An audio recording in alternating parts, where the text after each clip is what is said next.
ওই টেনের ঘরটার চালে একটা ফুটো ছিল। একদিন মাঝরাতে আমার ঘুম ভেঙে যায়, বাইরে বৃষ্টি।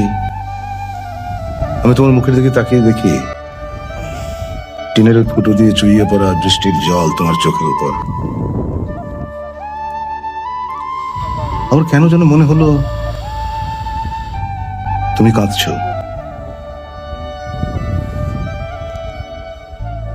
তারপর সারাটা রাত আমি আর ঘুমাতে পারিনি। আমার মনে হলো আকাশের আলোকিত চাঁদটাকে আমি আমার ঘরে বন্দি করে রেখেছি। এরপর থেকে আমার ধনী বন্ধু বান্ধবদের আমার বাড়িতে আসা বেড়ে গেল। একজন তো আমাকে শুনিয়ে বলল, কিরে ভাবির হাত গলা খালি কেন?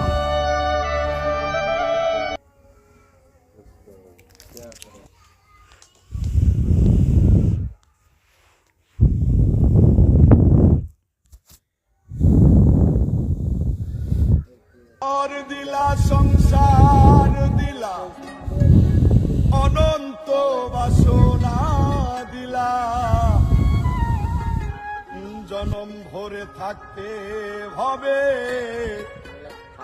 আয়ো দিলা না।